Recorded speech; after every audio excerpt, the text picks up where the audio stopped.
on ne va pas calculer le nombre de subjonctifs que vous utilisez. D'accord? Il faut que votre lettre, surtout, elle soit cohérente. On va dire aux étudiants, téléphone portable dans la poche, dans le sac et pas sur la table. Parce que on a beaucoup d'étudiants maintenant qui, hop, WhatsApp, qui répondent à leur père ou leur mère. Non, oui. Voilà, ils disent toujours désolé. Désolé, c'est mon père. Je leur dis, écoutez, non, vous êtes là pour étudier. Dites à votre père qui paye de réfléchir là. Et puis, alors, d'ailleurs, c'est une question que ma fille un jour m'a posée. Ma fille, elle va avoir 25 ans et elle va bientôt être avocate. En 1900, elle avait regardé discrètement le téléphone dans sa poche et elle me dit, tu vois papa, à quoi ça sert de te fatiguer? J'ai la réponse tout de suite. Et c'est très intéressant. Elle a trouvé plus rapidement que moi. D'accord? Donc la question effectivement se pose. Le téléphone, c'est notre mémoire. Pour les jeunes générations, c'est leur mémoire. Regardez les photos. Toutes les photos sont là. Leurs documents d'identité sont là. Pour prendre le train, pour prendre le métro, pour prendre l'avion, c'est le téléphone. D'accord? Oui. Mais alors je leur dis, mais à la maison, qu'est-ce que vous faites avec les photos? Je les regarde et souvent je ne les regarde pas. En 2 ans. Si vous habitez en France pendant 2 ans, pendant 3 ans, la langue, comme les bébés, la langue, elle va arriver comme ça. Mais vous êtes, parce qu'ils travaillent, le subjonctif, je vais l'apprendre en faisant des exercices. L'imparfait, le passé composé, en faisant des exercices. Et après... La traduction du mot, oui. par exemple. Oui. Ça, c'est normal. Oui. Parce que ça rassure les étudiants. Oui. Ça rassure. Mais vous avez les étudiants de toute nationalité, oui. Et la traduction n'existe pas, normalement. Vous ne demandez pas de traduire parce que dans notre contexte, tout le monde connaît le kazakh et le russe. Oui. Nous, on est obligé de traduire pour mieux comprendre. Alors, et en France, toutes les nationalités, vous n'avez pas de traduction. Chaque personne veut savoir la traduction, c'est pourquoi ça c'est... Alors, avec les nouveaux outils, c'est très facile. Par exemple, quand j'ai un mot, un animal, par exemple, je veux faire comprendre qu'est-ce que c'est que cet animal, prendre un mot. Par exemple, si je dis se marier, eh bien, se marier, nous avons une traduction dans toutes les langues. Mais se marier pour un japonais n'est pas égal à se marier pour... C'est pas possible, vous voyez? Chaque culture a un sens différent de se marier. Donc nous avons le même mot en traduction pure, mais nous n'avons pas le même signifié. La symbolique est différente. La traduction n'est pas suffisante. Regardez, même Dostoïevski, l'idiot, a été traduit plusieurs fois. Et à chaque fois, on change la traduction. Donc ça veut dire qu'il y a des interprétations. D'accord? Un mot n'est pas égal à un mot. Opposition, concession, avec le chef du groupe, le mais. Mais bon, vous savez, le mais, c'est fini. Hein. Le mais, il est à 2. Le mais, il est à 2. Le mais, opposition, concession. Alors, le mais, alors bien sûr, ici, il va falloir leur apprendre plutôt le cependant. Voilà, le cependant, très utilisé. Le pourtant.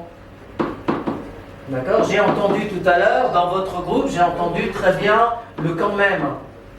Très utilisé, le quand même à l'oral.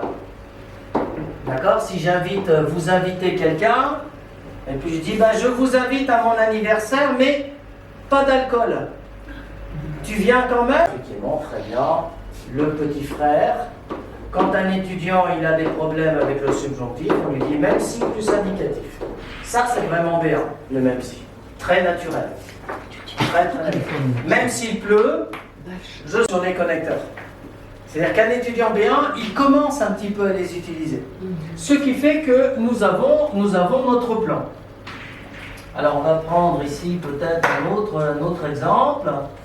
Vous voyez, donc ici, vous voyez, je vais travailler sur les aspects positifs. Vous voyez, les aspects positifs. et les aspects négatifs. Allez, vous vous mettez par équipe, puis vous me trouvez les aspects positifs des jeux vidéo, les aspects négatifs. D'accord? C'est-à-dire pour ou contre les jeux vidéo. Qu'est-ce qui est positif, qu'est-ce qui est négatif? D'accord? Les jeux vidéo, vous avez des enfants? Oui, vous avez des enfants? Oui, oui, tout à fait. Alors, grâce aux dessins animés, mais attention, on n'est pas dans les dessins animés, regardez les jeux vidéo. Les jeux vidéo. Les jeux vidéo, c'est vraiment, c'est ça. Mais c'est très important parce que regardez les enfants, la motricité. Motricité. Droite, gauche. Vous voyez, vert, ok. Rouge, pas ok. Très important. Un enfant de 3 ans. Les enfants de 3 ans, donnez-leur un téléphone. Ils sont là. Ok, très rapidement. Et bien sûr, on développe le cerveau d'une autre manière. Ah voilà. Alors donc vous voyez, d'un côté aspect positif, d'un autre côté aspect négatif. D'accord? On sera très nerveux. Oui, voilà, nerveux, oui. C'est mauvais pour la santé, oui, très bien. On est statique, statique, vous voyez, on est statique, ou on reste à la maison. On reste à la maison, eh oui, les enfants. Voilà, on mange beaucoup et donc les enfants vont grossir. D'accord? Et donc en fait, vous voyez, les enfants gros, il y a plus d'enfants maintenant gros.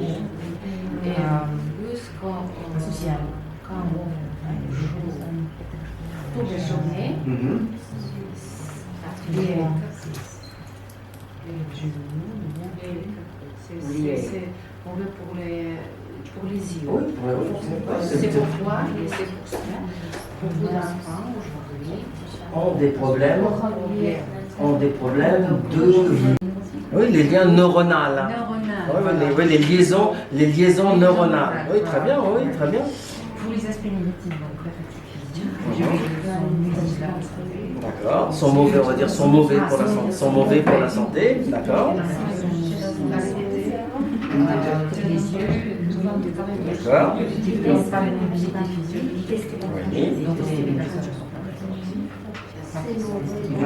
assise devant l'ordinateur. Tout à fait, oui, tout à fait.